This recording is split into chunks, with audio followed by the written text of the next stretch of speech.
Hello everyone, welcome to my channel entertaining woods world of entertainment. आज मैं एक नई फिल्म का रिव्यू करने जा रहा हूँ, वॉर 2। इस सप्ताह मैंने 3 नई फिल्में देखी हैं। वॉर 2 देखी है, कुली देखी है और तेहरान देखी है। तो मैं इस सप्ताह आपको 3 नई फिल्मों के रिव्यूज़ भी आपके सामने पेश करूँगा।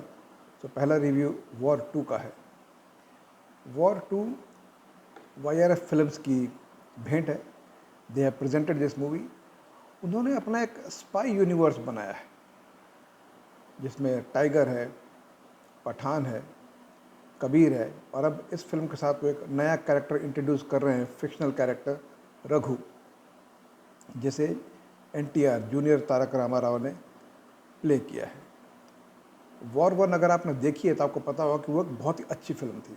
बहुत ही फास्ट पेस मूवी थी, अच्छे एक्शन सीक्वेंसेस थे, बहुत अच्छी स्टोरी थी, बहुत अच्छी प्रेजेंटेशन थी और ऋतिक रोशन ने पूरी फिल्म अपने कंध पर उठा रखी थी और टाइगर श्रॉफ का भी बहुत ही अच्छा सपोर्ट उस फिल्म में था और वो एक वेल मेड मूवी थी। आपको शुरू से लेकर अंत तक बहुत ही एंटरटेन किया था उस फिल्म ने। इससे जब वॉर 2 अनाउंस हुई तो इसमें जूनियर NTR को इंक्लूड कर लिया गया। तो इस फिल्म की जो वैल्यू थी वो बढ़ गई क्योंकि NTR भी एक बहुत बड़े स्टार हैं साउथ इंडस्ट्री के, तेलुगु फिल्म इंडस्ट्री के। जब वो हिंदी फिल्म में ज्वाइन कर रहे हैं ऋतिक रोशन के साथ तो उम्मीदें बहुत ज़्यादा बढ़ जाती हैं। तो क्या वॉर 2 उन उम्मीदों पर खरी उतरी है या नहीं, आइए जानने की कोशिश करते हैं इस रिव्यू से।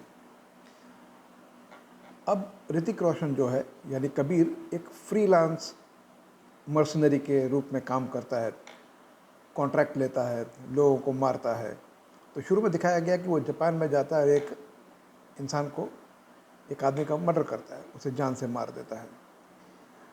कुछ लोग उसे ड्रग कर देते हैं और पकड़ कर ले आते हैं। वो काली काटल जो रहता है वो उसे उठा कर ले आते हैं। काली काटल जो है दिखाया गया कि वो एक बहुत ही पावरफुल सिंडिकेट है जिनकी शाखाएं बांग्लादेश में है, पाकिस्तान में है, चाइना में है, म्यांमार में है, इंडिया में है। सारे लोग एक साथ through digital video call through आते हैं और बात करते हैं। वो ऋतिक रोशन को एक असाइनमेंट देते हैं कि भाई तुम हमें ज्वाइन करो और तुम्हारी पहली असाइनमेंट है कि तुम्हें आशुतोष राणा का खून करना है, you have to kill him. Ashutosh Rana अगर आपको याद है तो उसके बॉस थे वॉर 1 में। और यहाँ भी वो रॉ के चीफ ही हैं, लेकिन उसे मारने का कॉन्ट्रैक्ट अभी से दिया गया है ऋतिक रोशन को। और कुछ देशभक्ति के डायलॉग वगैरह दिखाए गए हैं बिटवीन आशुतोष राणा और Hrithik Roshan and then at the end Hrithik Roshan उन्हें शूट कर देता है, मार देता है। कियारा आडवाणी उनकी बेटी है, वो भी रॉ के साथ काम करती है। अब वो उससे बदला लेना चाहती है। अनिल कपूर रॉ के नए बॉस बनकर आते हैं। वो जूनियर NTR को रिक्रूट करते हैं। जूनियर NTR की अपनी एक अलग स्टोरी है। He is holding some grudge against Kabir यानी ऋतिक रोशन। अब वो ऋतिक रोशन को रोकने जाते हैं। यहाँ तक तो ठीक है, लगता है कि अब दो पावरफुल फोर्सेस एक दूसरे से टकराएंगी। लेकिन फिर इंडियन PM की जान को खतरा है। अब वो एक ट्रिप पे जा रहे हैं, उन्हें बचाना है। अब दोनों ही जा रहे हैं, ऋतिक रोशन भी जा रहे हैं, NTR भी जा रहा है। टोटल कन्फ्यूजन है कि कौन मारना चाहता है, कौन बचाना चाहता है। यहाँ पर इतना कन्फ्यूजन क्रिएट कर दिया है कि देखने वालों को समझ ही नहीं आता कि हो क्या रहा है। समझ नहीं आता कि ऋतिक रोशन हीरो है कि विलेन है, NTR हीरो है कि विलेन है, अनिल कपूर किसे इंस्ट्रक्शन दे रहे हैं, ऋतिक रोशन को दे रहे हैं कि NTR को दे रहे हैं। क्योंकि कभी NTR ऋतिक को बचाता है, कभी ऋतिक NTR को बचाता है, दोनों एक दूसरे को मारना भी चाहते हैं। तो क्या हो रहा है, एब्सोल्यूट कन्फ्यूजन। फटाफट सीन चेंज होते रहते हैं स्क्रीन पर और आपको पूरी तरह कंफ्यूज करके रखते हैं कि होना क्या है, करना क्या है, दिखाना क्या है। और लास्ट के 5 मिनट में ऋतिक रोशन और NTR मिलकर म्यांमार में भी जाते हैं, काली काटल को ख़त्म कर देते हैं, पाकिस्तान जाते हैं उनको ख़त्म कर देते हैं, चाइना जाते हैं उनको ख़त्म कर देते हैं, बांग्लादेश जाते हैं उनको ख़त्म कर देते हैं। और फिल्म उस नोट पे ख़त्म होती है। ऋतिक रोशन बोलते हैं चलो भाई तुम भी अभी अंडरग्राउंड हो जाओ, तुम अभी हमारी तरह एक नए बंदे बन जाओ। रघु यानी एक नया कैरेक्टर क्रिएट हो गया है रघु का। ये बड़ी ही कंफ्यूजिंग फिल्म बनाई है। आई थिंक लिखते लिखते स्टोरी स्क्रीन पे एकदम कंफ्यूज हो गए। स्टोरी आदित्य चोपड़ा ने लिखी है, जो अपने हिसाब से अगर बेसिक प्लॉट देखा जाए तो ठीक है, लेकिन जो स्क्रीन पर लिखा है श्रीराम राघवन ने, श्रीराम राघवन बहुत ही स्लिक मूवीज़ बनाते हैं, अच्छी स्क्रीन प्ले लिखते हैं, बट इस बार he has failed big time. वो पूरी तरह कन्फ्यूजन क्रिएट करके रख दिया उन्होंने इन एन अटेम्प्ट कि मैं थोड़ी सी एक्साइटमेंट क्रिएट करूँ। वो एक्साइटमेंट तो नहीं क्रिएट कर पाए, लेकिन कन्फ्यूजन पूरी तरह से क्रिएट हो गया। समझ ही नहीं आ रहा, कई बार समझ नहीं आता को फिल्म में क्या हो रहा है। अभी आपको लगता है कि ओके, अब ऋतिक रोशन के साथ एनटीआर की फाइट हो रही है, एनटीआर इज़ बैड, वो एनटीआर उनको बचा देता है। कभी ऋतिक रोशन उनकी जान बचा रहा है, फिर दोनों एक दूसरे को इतना मारते हैं कि अब मैं तुम्हें जान से मार दूंगा। और एंड में ऋतिक रोशन ऑलमोस्ट एनटीआर को मार देता है, एक बार शूट कर देता है, लास्ट में सरिया घुसा देता है। तो कुछ समझ ही नहीं आता कि क्या हो रहा है फिल्म में, एब्सोल्यूट कन्फ्यूजन। तो स्टोरी स्क्रीन प्ले दोनों ने लेट डाउन किया है, और ऊपर से जो थर्ड बेड़ा गर्क किया वो है डायलॉग्स ने, उतने पावरफुल नहीं है।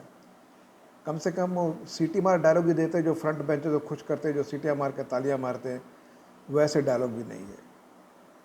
तो स्टोरी स्क्रीन पे dialogue very average, screenplay तो एवरेज भी नहीं है, एवरेज से भी below average. Screenplay is confusing actually, that is the right word for screenplay. Editing Arif Shaikh की है, अब वो कितनी एडिटिंग कर सकते थे पता नहीं, करीब 2.25 घंटे की मूवी है, और फिर भी जितनी उनके एडिटिंग उनको लगा करनी चाहिए उन्होंने की है उनकी तरफ से। वीएफएक्स बहुत ही पुअर क्वालिटी के हैं। इस तरह की फिल्म में वीएफएक्स एक मेजर रोल प्ले करते हैं, जो फिल्म को लार्जर देन लाइफ स्क्रीन पर दिखाते हैं। अनफॉर्चुनेटली वॉर 2 में वो भी नहीं होता है। बिल्कुल भी समझ नहीं आता वीएफएक्स इतनी पुअर क्वालिटी कैसे ले ली है आपने। और डायरेक्शन आयान मुखर्जी का है। अभी स्क्रीन प्ले इतना लचर था कि आई डोंट नो कि वो एज अ डायरेक्टर वो क्या कर सकते थे, और पूरी तरह फिल्म उनके ग्रिप के बाहर है। He could not control the movie at all. Ashutosh Rana का छोटा सा रोल है जिसमें वो ठीक लगे हैं। अनिल कपूर का बहुत ही छोटा रोल है, और ही इज़ जस्ट एवरेज, कोई एक्स्ट्राऑर्डिनरी परफॉर्मेंस नहीं है, बहुत ही एवरेज परफॉर्मेंस है उनकी। कियारा आडवाणी खूबसूरत लगी हैं, और काम उनका ठीक ठाक है। ये भी जूनियर एनटीआर और ऋतिक रोशन, ये दो मेन कलाकार है फिल्म के। पूरी फिल्म इनके कंधों पर टिकी हुई है, और दोनों का काम ठीक है, कोई बहुत ही आउट ऑफ द बॉक्स काम नहीं है, बहुत ही एक्स्ट्राऑर्डिनरी परफॉर्मेंसेस नहीं है, कि दोनों मंझे हुए कलाकार हैं, दोनों अच्छे कलाकार हैं। तो जितना भी उनको काम दिया गया, उन्होंने अपना सिंसियर परफॉर्मेंस दी है दोनों ने, उनसे कोई भी कंप्लेन नहीं कर सकता that you have not done a good job. Action sequences इतने लंबे लंबे हैं, इतने लंबे लंबे एक्शन सीक्वेंसेस हैं कि आपको नींद आ जाएगी, कई बार बोर कर देंगे आपको। जैसे शुरू का ऋतिक रोशन का इंट्रोडक्शन फाइट है, वो इतना बचकाना लगता है कि 8-10 मिनट तक वो फाइट चलता है, समझ नहीं आता कि ये क्या हो रहा है, कि ऐसे फाइट कर रहा है अकेला आदमी, इतने लोगों से लड़ रहा है। सेम विद जूनियर एनटीआर की एंट्री का जो फाइट है, वो भी मतलब लगता है कि जैसे कोई आप कार्टून शो देख रहे हैं, और आपको एंड में आपके हीरो को जीतना है। ना वो एक्साइटमेंट दिखती है आपको, ना वो जज्बा दिख रहा है हीरो में कि हाँ भाई ऐसा करना है, बट यस हीरो ने जीतना है, हमें मालूम है। तो वो स्क्रीन पर फाइट चल रहा है। हाँ, ऋतिक रोशन और एनटीआर के जो आपस में फाइट है, वो एक दो फाइट सीक्वेंसेस बहुत ही अच्छे पिक्चराइज किए गए हैं, और दोनों अच्छे लगते भी हैं फाइट करते हुए। Eight the end of the day war 2 is an missed opportunity, 100% missed opportunity, और बहुत ही एवरेज थ्रिलर बनकर ये फिल्म निकली है। जो अगर स्क्रीन प्ले अच्छा होता, डायलॉग्स अच्छे होते, स्टोरी में थोड़ी सी और जान होती, और डायरेक्शन अच्छा होता, तो एक अच्छी फिल्म बन सकती थी। अनफॉर्चुनेटली वो वॉर 2 करने में फेल रही है।